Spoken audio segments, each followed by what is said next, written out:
You're listening. Wait, it's not going live. Now, what go. the hell happened? Go I ahead and didn't hit do that. I did. Oh my God, what do I do? I got it. Wait, it's live. It's live. It's live. Okay. What? You're listening to Chasing Prophecy Radio, where we discuss anything and everything beyond the scope of normal. On UPRN Talk Radio FM 107.7 in New Orleans and FM 105.3 in Mississippi. If it's unexplainable, we're talking about it. Whether you're a believer or a skeptic, We cover everything where the unknown becomes the known. And now, here are your hosts, Jenny Nicasio and Tom Callway.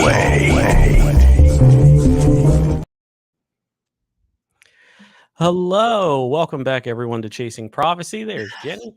Good evening, guys. Good evening. So we are broadcasting live on the United Public Radio Network and the UFO Paranormal Radio Network, 105.3 on the Gulf Coast and 107.7 FM in New Orleans, as well as streaming across multiple social media channels. And hello to everybody on Roku TV. Do we have something special for you? We have a little video we're going to play. Well, yeah, go ahead. There we go. Can't hear it. It's not. Oh my God, Tom. Let go. I can't hear it. There's no volume. I hear it. I don't think they can hear it. It's too low.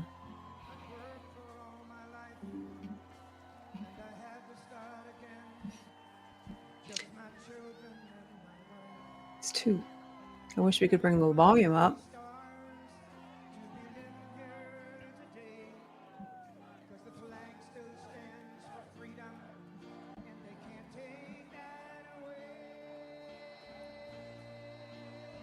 You did it again.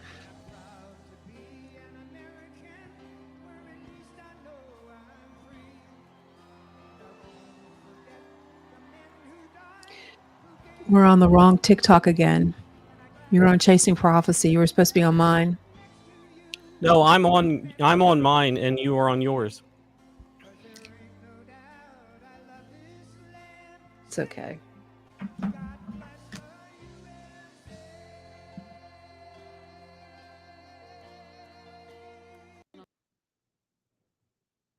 All right.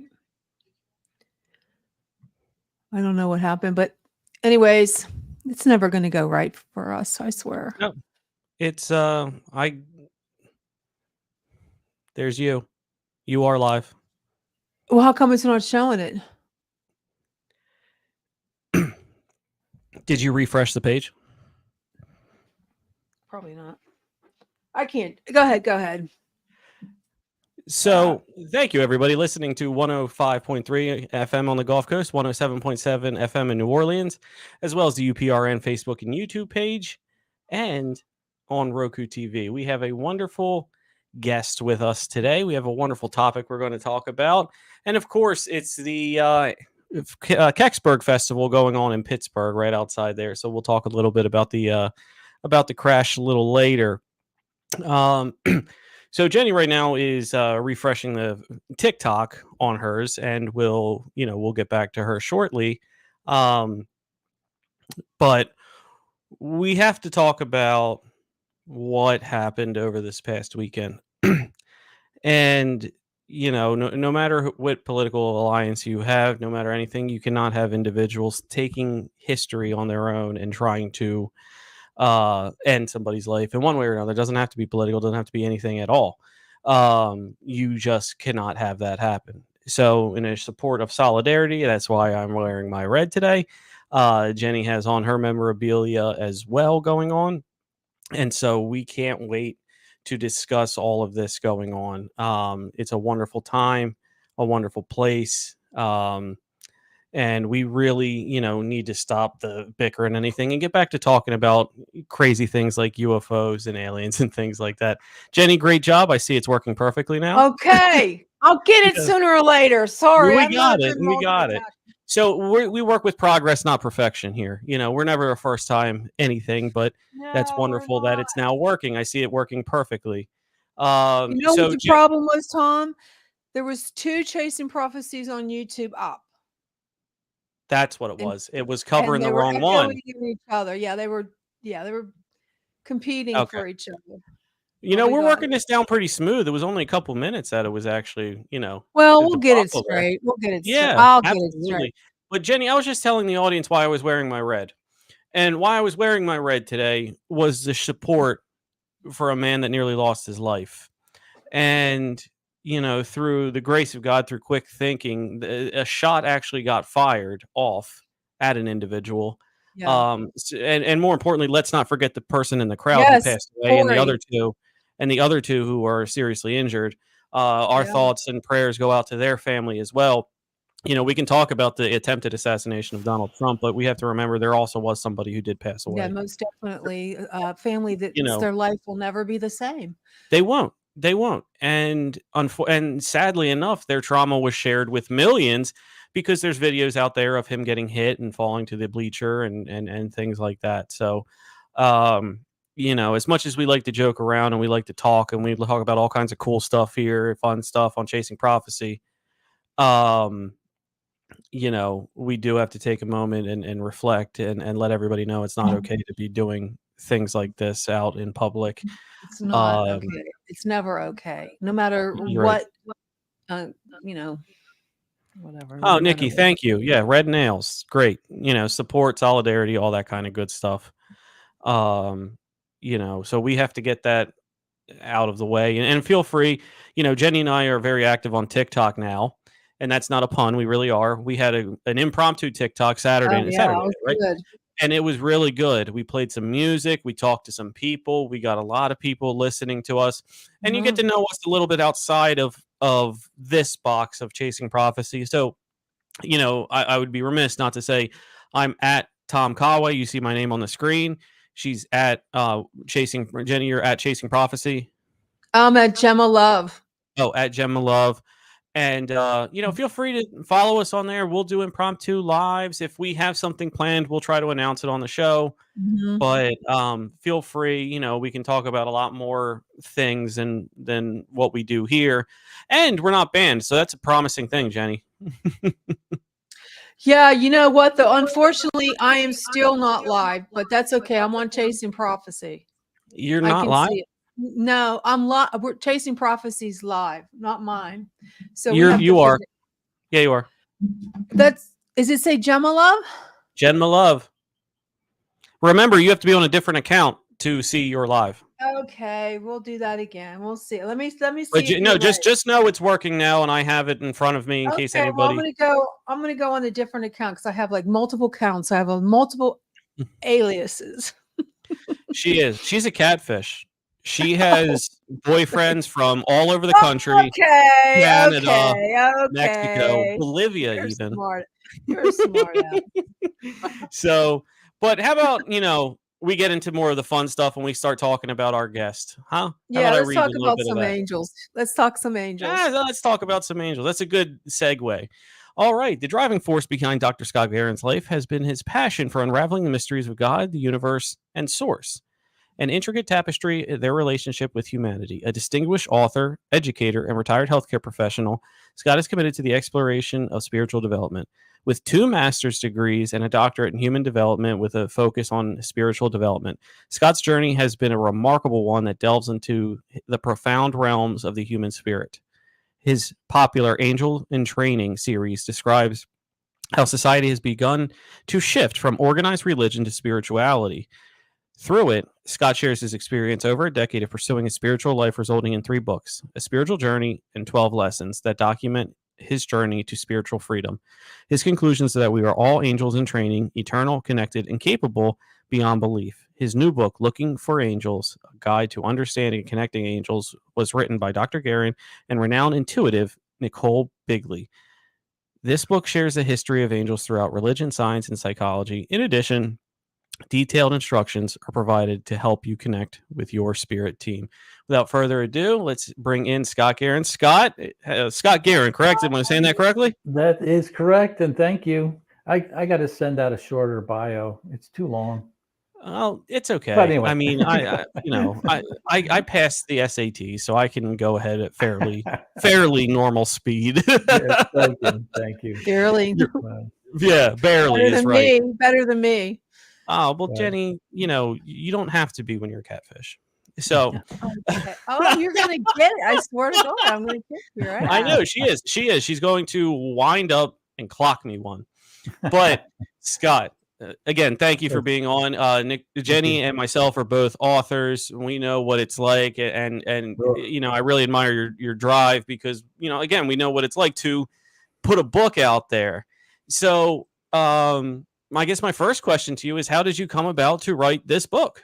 Yeah, and if you wouldn't mind, I mean, just kind of off of what you're, talking about the weekend and your current Sure. events, Yeah, just for a absolutely. moment, not to kind of, bypass it, but it's times like these, it shakes everyone's faith, whatever their faith is, it shakes them You're to right. the core. Saying, what the Mhm. heck is going on?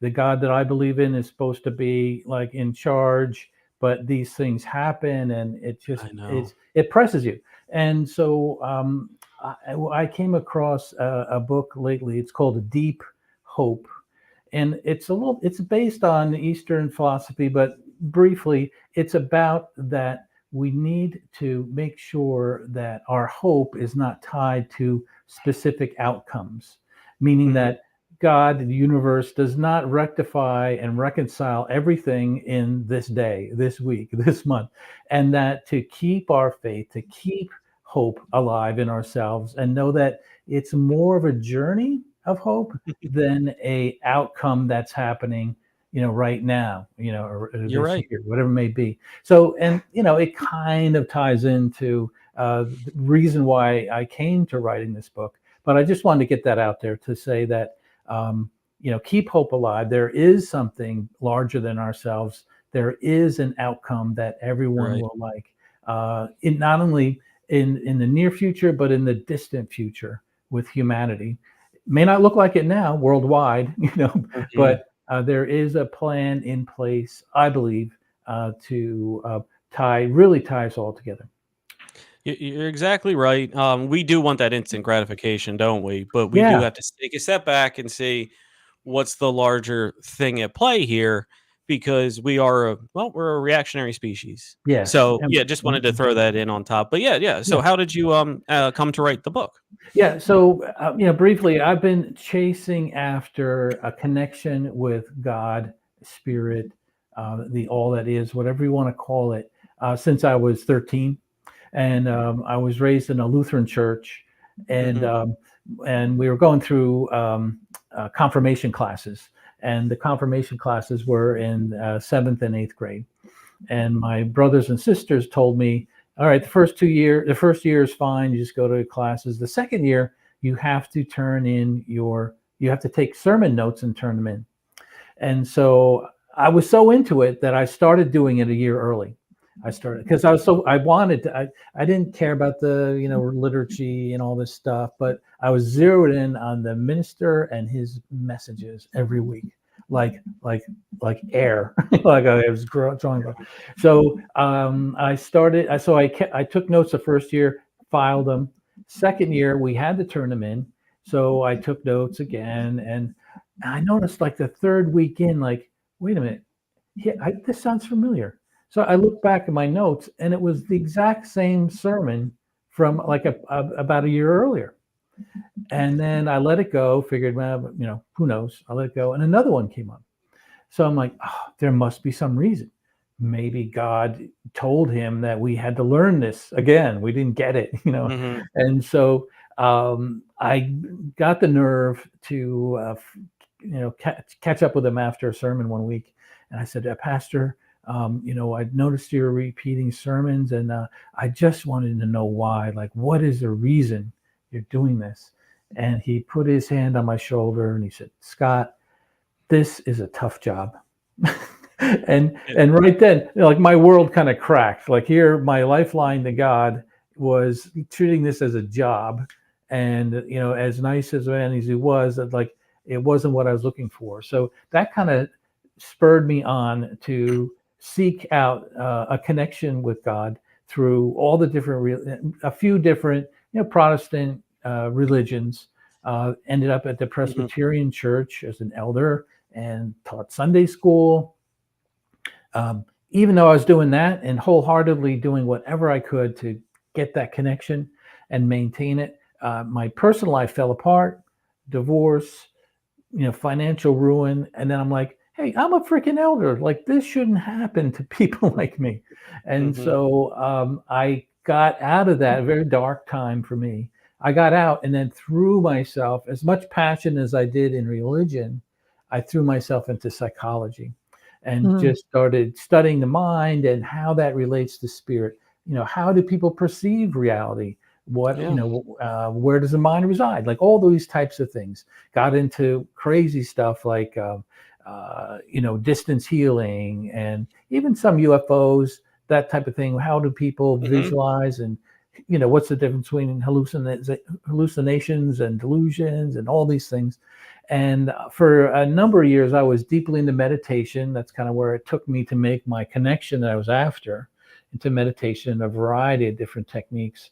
And then I was looking for something more specific. And through all my religious training and experience, I knew about angels. I mean, they're certainly in the Bible. They're certainly the Old Testament, New Testament. And I knew somewhat of other religions had that, contained them. And so I wanted to go after that. So I started looking for, in writing, looking for angels in the book. And then I happened. Can I interrupt real quick? Sure. What are the dimensions of angels, and why do you think it's important for people to connect with your angels? Well, so there's a variety of angels. First of all, it's important to kind of know the schematic layout of it, and the Old Testament, New Testament, Islamic texts all agree that God, the universe, at one point created the physical world, physical universe, and at some point he created angels, the angel realm. So the angel realm, and there's disagreement whether it was before or after, blah, blah, blah, but they all agree that angels are a separate species in a sense, certainly different from us, from humans. And so you have an angelic realm, then you have humans, and then as well. Now, this is going a little bit, I'm pressing the boundary on this to me, saying that there are other beings that instead of living in Africa, maybe in South America, they may be living in another galaxy, on another planet. But we are both, in a sense, created and a part of the divine, of God. Angels being separate. So angels were never incarnate. They don't know what it's like to live the physical world as we do. But certainly within the angelic realm, there are levels that, in general, people have agreed with over time. The guardian angel idea, that there's a guardian angel associated with us. And then there are relative other levels of angels. And in the New Testament, you can get into principalities and powers and seraphim and cherubim, and all have different roles. And then you have the archangels, which are the highest, most powerful angels. In the biblical text, Archangel Michael is the only named archangel, but there are other. They describe them as archangels, but they don't really say. But like Archangel Gabriel, and then in the apocryphal text, which are sacred texts that didn't make it into the accepted Bibles, whatever religion you're in, but they're deemed like okay, to reference. They have a list of archangels that are, maybe 10, 15 or so. So you have those as angels, and then you have a category called ascended masters, which are not really angels, but they started out as people, but just ascended, like Mother Mary, like Mother Teresa, like other people like that. So those are the realms. an organization of angels, us, and possibly extraterrestrials. Oh, I cool. appreciate that explanation. You did a good one where you fit them in the appropriate categories. So, I guess in a selfish way, what's in it for us? Why should people pursue connecting their angels? Well, so one thing, and it's my experience as personally, but then others along the way, I've kind of got the same reaction from. They grow up in their religions, like me, Protestant, Mhm. Christian, and angels were there. You pray to them. Archangel Gabriel told Mary, "Your Savior, Savior's coming." But there was never really an interaction, never really laid out like how to interact with angels and a spirit team, more than one angel. And so what my journey has taken me, and many others, I mean, it's a whole world out there that go kind of what religion has kind of put angels in, to open them up, to be more interactive with ourselves, our lives. So that means that our angels and spirit team, which is any collection of angels, archangels, whatever it may be, it Mhm. could be a past loved one that has come and is like hanging around supporting you. That could be part of your angel team. But it's getting through the day to day, the real hard stuff and hard questions, and questions that you need definitive answers on. That's what's available to us, and so that's the importance of making that connection, and making that, it's not just going to church, not just going to rituals, but it's everyday type of thing, and it's real, so um, it's in a short way, that short answer to your question. Yes, it's much more robust, involved relationship with the spirit world. One last question for you. I want to ask you before I let you go. How do you feel about the connection between UFOs, aliens, and angels? Just a lot of people, like Tucker Carlson, believe that some of the UFOs are actually demons, like fallen angels. What is your view on that, real quick? Well, there's certainly, as there is light, there is darkness, and there is a dark side of things, of the world. But and like as I mentioned, I think that extraterrestrials could very well be just like us. We're our brothers and sisters from another Mhm. that just happen to live in a distant planet. So as with everything, we need to have a discerning mind and discerning eye. Whether it's a religion, a preacher, a guru, an angel, a demon, a UFO, well now UAP. UAP.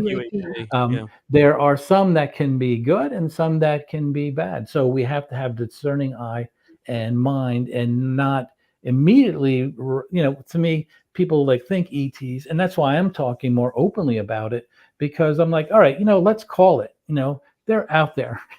And just because they're not in our accepted world of reality, they must be bad, and I say no to that. But I do say we have to have a discerning eye and mind to every phenomena that we see. Well, Absolutely. I well, totally agree, Scott. Great. The yes, book sounds Scott. wonderful. Yeah, And thanks for coming on tonight. I appreciate it. Best of absolutely. luck to you. Yes, absolutely. Can you let everyone know where they can find your book? And we'd love to have you back on later in the future to Sure. discuss more. Sure. You get the book on Amazon in all four formats: paperback, hardcover, ebook, and audiobook.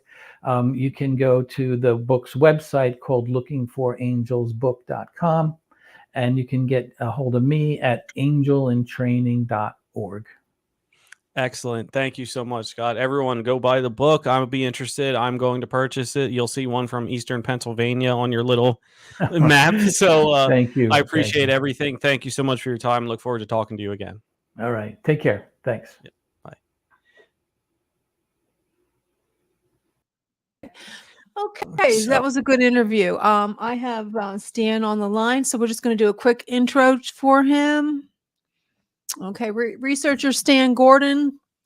He's a researcher, cryptic I guess that would be researcher too. In the year 2024, he's been busy with numerous reports from public reporting various unusual incidents. Residents from around the Chestnut and Laurel Ridge area have been reporting not only UFO sightings, but cryptic encounters as well. He's so busy, and he's getting ready for the big festival in Kecksburg because it is the anniversary. Let's play a little clip real fast. So if you don't know anything about Kecksburg, here we go. I hope I did this right, Tom. I'm sure you will. Probably not. 1965, in the quiet town of Kecksburg, Pennsylvania. Residents reported seeing a fireball streak across the sky before a mysterious object crashed in a nearby forest. Eyewitnesses described a metallic acorn-shaped craft adorned with strange, hieroglyphic-like symbols. The military swiftly descended on the crash site, cordoning off the area and removing the object under heavy guard. While the official explanation pointed to a meteor, many locals remain convinced it was something much more enigmatic. Was it a secret military experiment, or did it come from beyond our world? The Kecksburg UFO incident continues to baffle and intrigue, shrouded in secrecy and speculation. Okay, so we have Stan Very Gordon. Welcome to interesting. I Chasing like that one. Prophecy. Oh, it's exciting to have you back. How many times have you been on the show? I can't remember. It's been quite a number of years. Yeah, it has been. So you're getting busy. It's the anniversary. Is it this weekend? Well, it's the anniversary of the Kecksburg UFO Festival. Okay. The actual incident was December 9th of 1965. And the fire department, of course, can't hold outside in the wintertime, so they do it now in the summer. Well, that's good. That's a good idea. That's a good idea. Yeah. So, anything new? Can you hear? What's wrong, Boots? Can't you hear? Can you? It's just coming a little distorted over it. Oh gosh, no, really? Okay, let's try it. Can you hear him any better? Oh, now I lost the phone. Thank you, Boots. Wow, always have to have somebody put your 2 cents. Right. Okay, can you hear any better? Go ahead, Stan. Well, yeah, it's doing this for a long time, going on 65 years of research.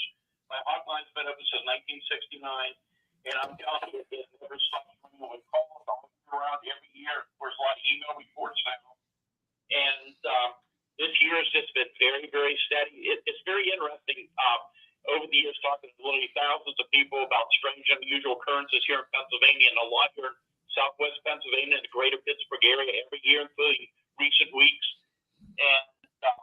And of course, while there's a lot of things we can explain and a lot of things of misidentification, especially with UFO reports, there's a lot of cases going on year after year that we cannot easily explain away. And what's really intriguing is that the last 2 years for sure, we're seeing it, and this year, a part of that, we're seeing more and more reports of UFO sightings in daylight at low level.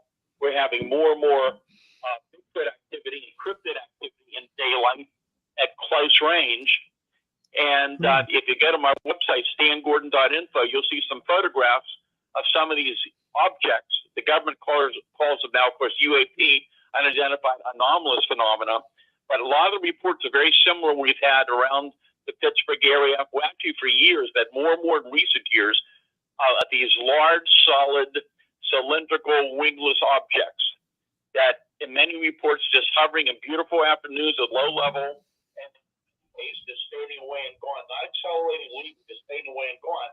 And some other cases moving very slow across the sky. But we've also getting more reports in the last couple of years, an increase in reports again of solid black triangular objects as well at low level. And then what's really intriguing has been the increase in reports of what I call mini UFOs for years. I knew about them back in the 1960s, but these reports are really amazing because they're not high in the sky. They're very low to the ground. They're generally spherical, but not always. And these are small spherical objects. Some appear to be solid, but most are more just light sources of different colors. And they range in size from, a lot of them around the size of a golf ball to a baseball to about 1 or 2 in diameter. But what is so intriguing about these reports is that the increase in reports in recent years of these things being seen in daylight at very low level to the ground and coming within a few feet of people. And these cases are going on more and more. We had an incident just happened, I believe this one was in May, Armstrong County, where there's a lot of history around there as well. Beautiful afternoon. And this woman and her big dog are out in her farm, and everything is normal. And then all of a sudden, the dog sits up and starts looking towards the tree line, and the witness sees something bright on the ground. She thought at first, well, maybe it's a soda can, a pop can blew over, and the sun's reflecting off it. So she starts walking in that direction, and as she does, it rises about 4 feet off the ground and just stays there.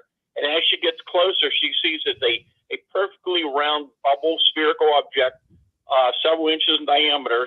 I believe she said there was some kind of a little mass moving around the side of it. As she walked within 5 feet of it, it began to fade away and vanish and gone. And some of these reports, I know we don't have a lot of time today. Some of these cases are just amazing. Some of them are very, very unusual. I can tell you within the last 2 weeks, there have been some significant UFO cases that are still being investigated. One case that sounds very, very interesting. One of my research associates is directly involved in it. I'm waiting for more data from him. But this occurred in Fayette County during the early morning hours. So it was a very nice morning daylight. 2 cars, one behind the other on a major highway. Both cars suddenly just stopped. And the people in each car didn't know each other. One turned out to be from out of state. The other was a local person. And my researcher was able to track them both down and interview them. In fact, he got to the scene while they were still there because their cars wouldn't start. And found out that this object came from behind their vehicles, very low overhead. There's a lot of detail. One witness got a really good look at it. There's one photograph taken in the distance. I have not seen it yet, but it's a really fascinating case of, over the years, we've heard many reports of electromagnetic effects where these objects, for years, going back even the 1940s and 50s, you heard some of these reports of these objects, very low to vehicles, and when they were close by, the power in the vehicle, the motor would stop, the headlights would dim, the object would move off, and the power would come back on some cases. So that's what's going on as well. And then we've had Bigfoot sightings in the last several years, more reports, and many of these are daylight at very close range. We're talking close, we're talking 40, 60 feet away from people in daylight. Daylight, wow. Yeah, and we're getting all kind of other reports. We've had an increase actually this year, very strangely, from not only this part of the state, but eastern PA, of Thunderbird sightings of these huge flying creatures, and many descriptors are very similar. They have been very low to the ground. Wow. We're all describing like 15 to 20 foot wingspans, and that's another thing that's showing up. So we are very, very busy with reports. Did they say what the Thunderbird looks like? In most cases, they're generally dark brown or black. Okay. There's one detail I have not released yet. I haven't really put a lot of data out on this yet because hoping more reports will come in. I can tell you since the early part of the year, we've had a report in the Pittsburgh area. There have been reports here in Westmoreland County, eastern Pennsylvania. There's some others I can't think exactly where right now, but they're very similar. But at least 2 of the reports have described a detail that is not commonly heard about, and it's very similar to what they described. And I thought that was pretty fascinating. But these things are going on, and again, yes, we get many sightings along the Chestnut Ridge area. Yes. But we also get reports from many other areas that are not connected to the ridge, all through the greater Pittsburgh area, many other parts of the state. Southwest PA is very, very active. But these things are going on year after year. We're definitely seeing an increase in really detailed reports coming in about UFOs, or the government calls them, of course, UAP now, and as well as cryptid and Bigfoot reports as well. So it should be fascinating as time goes on. I'll be putting more information on the website. But also, I'd like to invite everybody to the Kecksburg Festival. It's July 19th to the 21st. It starts Friday at 6 o'clock when they have half-price food night. And the last couple of years, we had hundreds and hundreds of people there for hours coming in for food and jamming the paranormal researchers and vendors inside the building and outside. Saturday is a massive day when it's not unusual to have lines of really thousands of people for Wow. hours coming Wow. through, That's amazing. coming by our That's tables. amazing. The parade's at 2 o'clock, and then Sunday we have the conference at 1 p.m. It's going to be a very, very interesting conference this year with the guest speaker this year is Ray Sabansky from Ohio, who is now retired from the Air Force, and he was a senior scientist engineer from the Air Force Research Laboratory at Wright-Patterson Air Force Base. Oh, that's interesting. Ooh. So And interesting. then there's going to be a lot of other things going on with some of the very weird areas.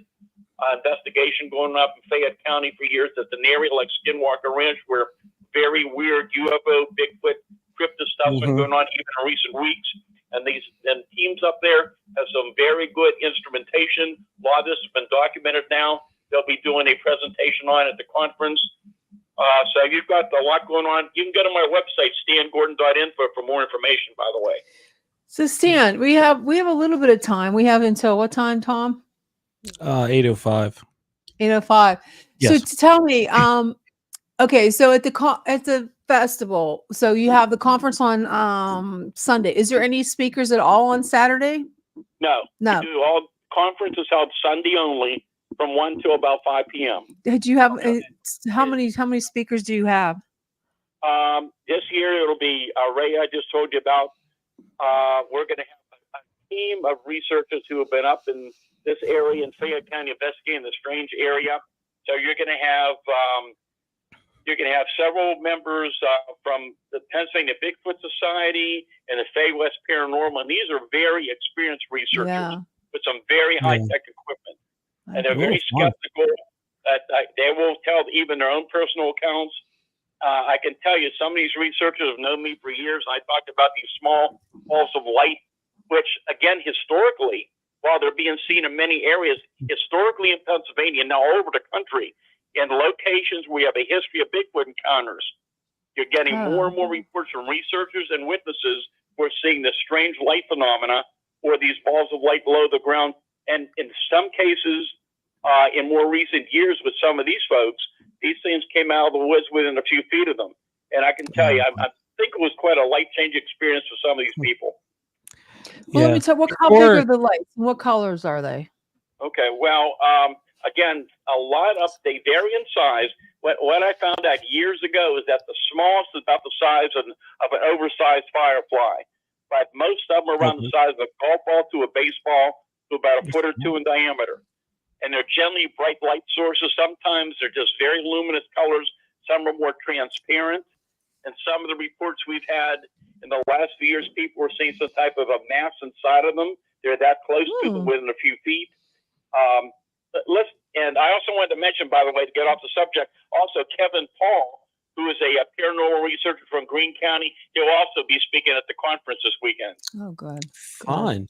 Fun. So real quick before we go on any further, let me just get this smart labels read right out the way. Summer's officially here. Time to pack away the winter items. And there is a product called Smart Labels. Let me tell you, your future self is going to love you for getting this.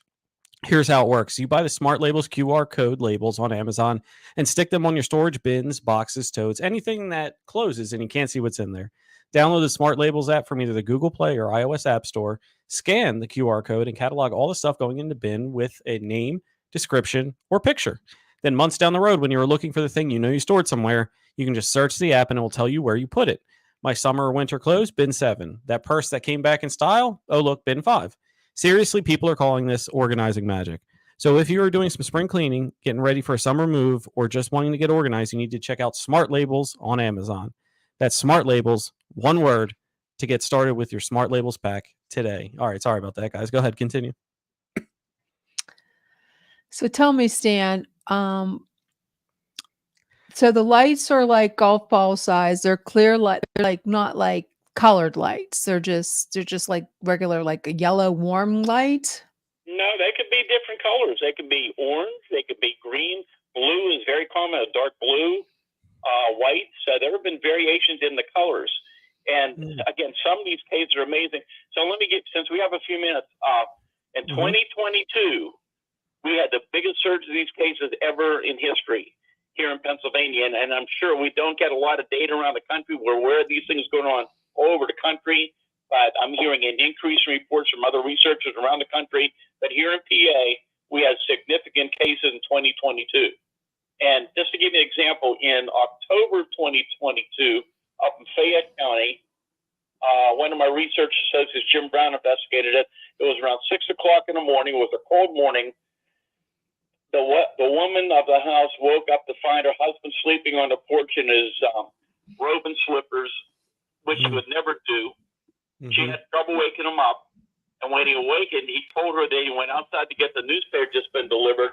And this small, I think it was about a foot and a half diameter white sphere was hovering right at face level. And he got within a few feet of it. And he said he got so tired all of a sudden, right after he was near it, he just fell asleep.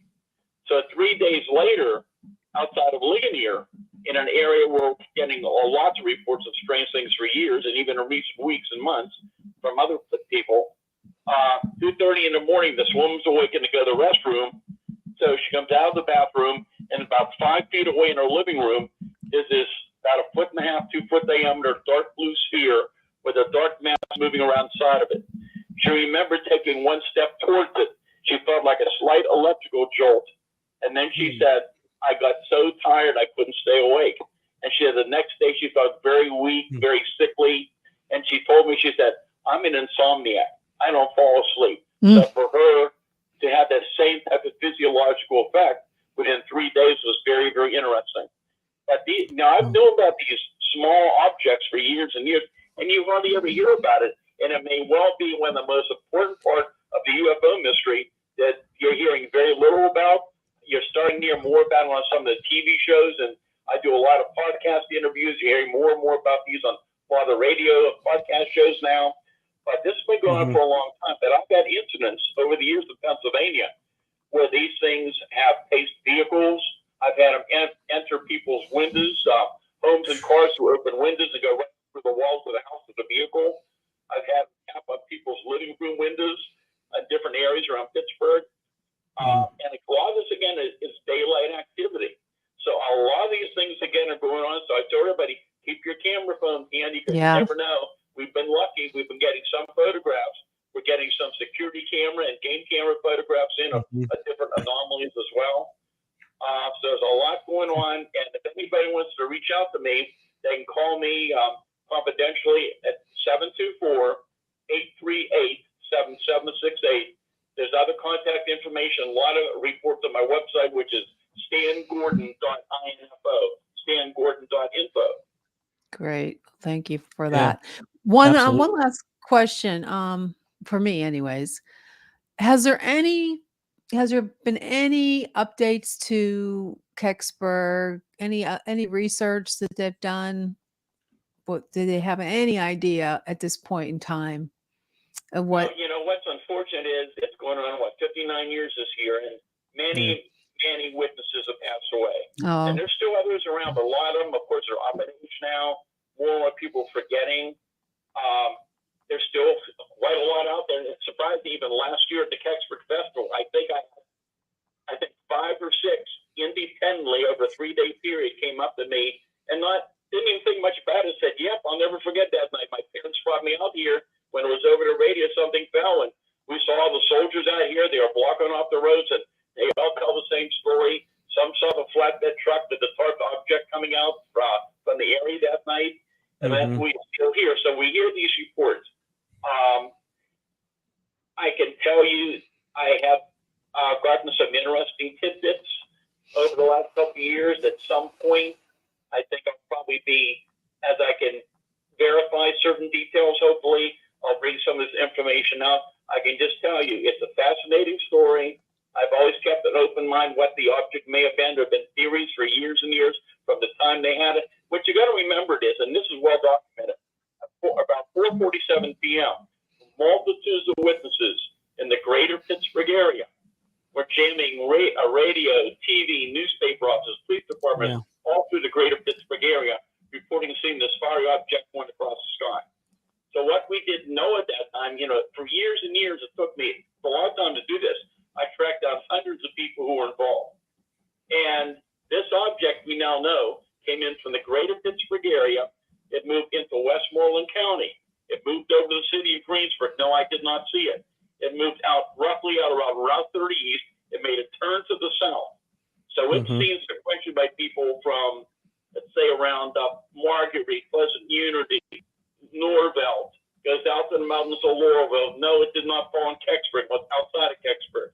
It was outside of Kecksburg, moved out the mountains of Laurelville. According to at least one witness and others, because we have others all along the tracks, it began to track back outside of Kecksburg. It made another turn and dropped down into the woods. But here's what nobody knew at the time. Over the years, I was able to track down and find some of these people. Some of the locals, right before it fell, had this thing come over their heads, maybe 200-300 feet over their head, and people saw it go down into the woods. It did not come down at a high rate of speed. It came down quite slow, almost like it was making a controlled landing. But what we did know was some of those locals, right after it fell, they went down into the woods and they found that large metallic cone-shaped object semi-buried in the ground. The trees had been knocked down. The object was completely intact. But what's so interesting was it looked like, one witness said it looked like somebody took liquid metal and poured it into an acorn-shaped mold. That's what people just don't understand about the description. There was no weld marks, no seams, no fuselage, no wings. And on the raised up back part like you have on the acorn, some witnesses who were close enough said there were these unusual markings that looked more like some type of ancient symbols. And it's a fascinating story. Whatever it was, we hear all kind of theories on it. I've never seen any evidence that any of these theories could provide, details that was the Kecksburg object. Nobody's ever done that. There's a lot of details out there, some things which I have never released. And at some point, hopefully I will, that I need some more verification on certain details. But it's a fascinating story. Yeah. And regardless of what the subject was, for the government and the military to respond as fast as they did to recover this object. And let me tell you, there are certain aspects of it. There apparently was some very, very, very interesting government responses to what was going on that a lot of people don't know about at this point. Yeah, And it's fascinating. I can tell you this, independent sources told me that object was taken away in a military flatbed tractor trailer covered with a tarp around 1 o'clock in the morning to Lockbourne Air Force Base near Columbus, Ohio. The flatbed trailer and the object were backed into a hangar. There was a military security team that surrounded the hangar. I was told by one of the guards they were given a shoot-to-kill order to anybody approach that hangar without the proper clearance. It stayed there for a short time and went to Wright-Patterson Air Force Base. And later I was told exactly what building it was placed in. Where it's at today, we don't know. We've heard rumors it's still there. We've heard rumors it's been moved. So we really don't know.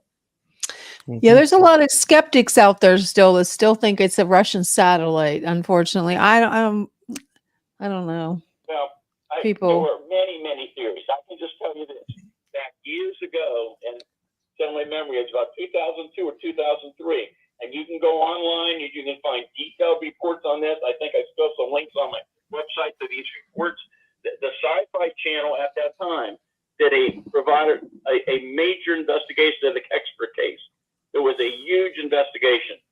And anyhow, I can tell you without going into great detail, one of the theories was that we had looked into was that this possibly could have been a Soviet Venus probe known as Cosmos 96. And the reason we're interested was because we knew that it had re-entered the Earth's atmosphere over Canada on the same date, but early in the morning hours. This occurred around 4:47 in the afternoon. So we speculated could be some connection. But over the years, and when the Sci-Fi Channel investigated this, they had the top NASA scientist who's the expert on re-entry space debris and orbital debris. And he was able to get into all the orbital data, all the information. He had access to the information nobody else had. And he said, and went on record, and he said, there's no possible way that Cosmos 96 or any aspect, any debris from it could have came down to Pennsylvania that afternoon. And other things were also ruled out as well, other theories as well.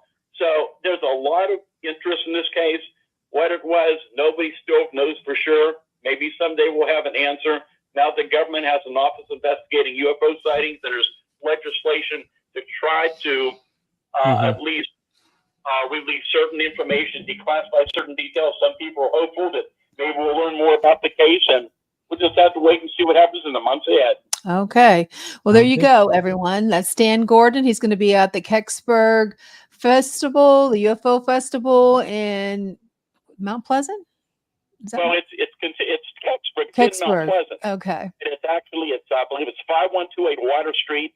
If you put in Kecksburg VFD and your GPS will take you right to it. Okay. Well, I hope to see you there on Saturday. What time are you going to be there Saturday? I'll be there a whole day. Is there anywhere I should look for you? I'm inside the community center where all the other researchers. So we'll be inside where a lot of the vendors are inside. We'll be inside the social hall. The hours of the event, you can get them on our website and look at them. But Friday night, it's basically 6 to 11 p.m. Saturday is noon to 11. The parade's at 2 o'clock. And then Sunday, the conference is at 1 o'clock. And it'll be probably a little longer than normal conference. So it should be very interesting. Okay. Well, I hope to see you there and have a great time. And thank you again for joining Chasing Prophecy. I really appreciate it, Yes, Stan. thank you. Have me on. Okay. Bye-bye.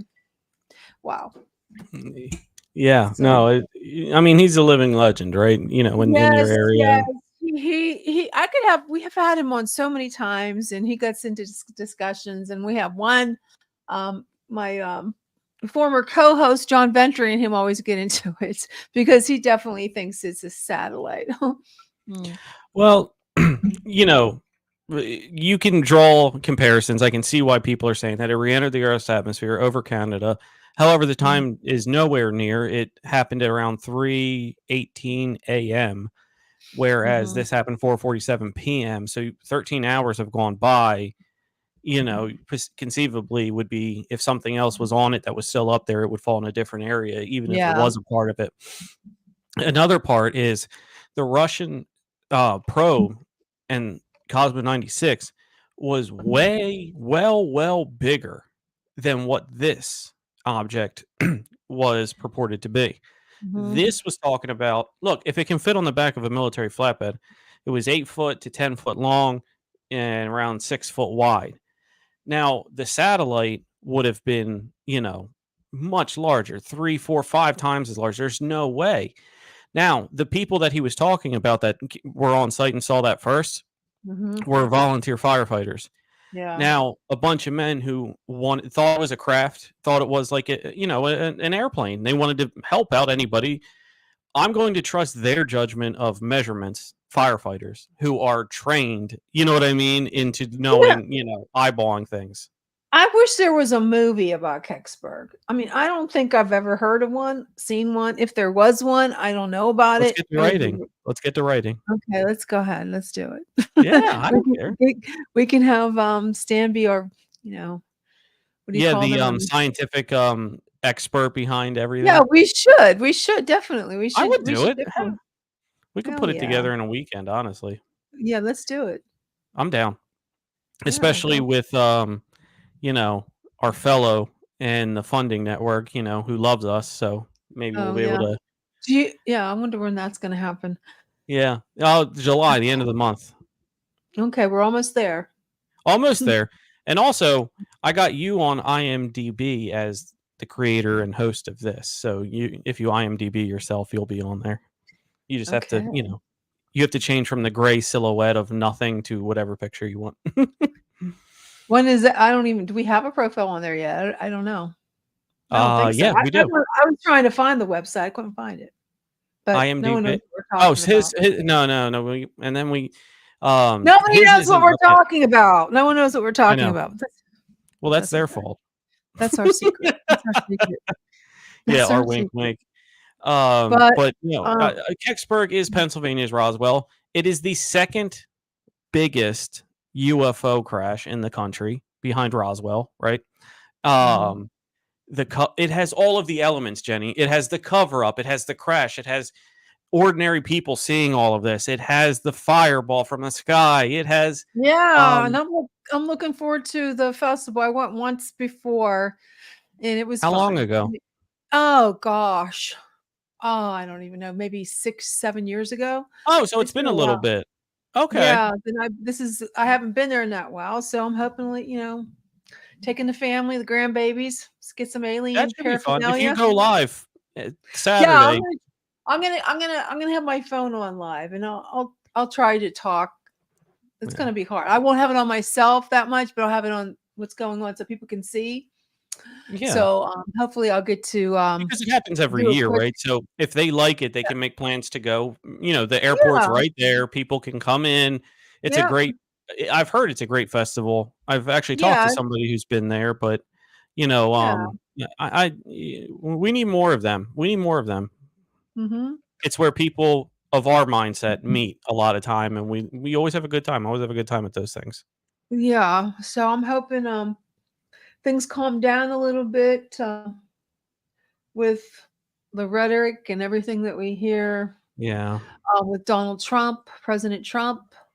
I have yeah. vowed to wear if you want to find out my Stand up. shirts, Let me see your shirt. I'm going to try to stand up. I got can you see it? Yeah, Can't see it.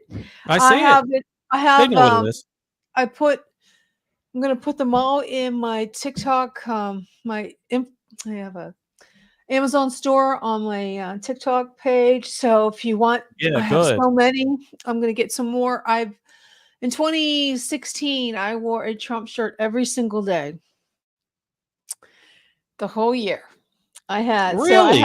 Yes, I did. And I didn't do it 2020. And I always hit myself in the head.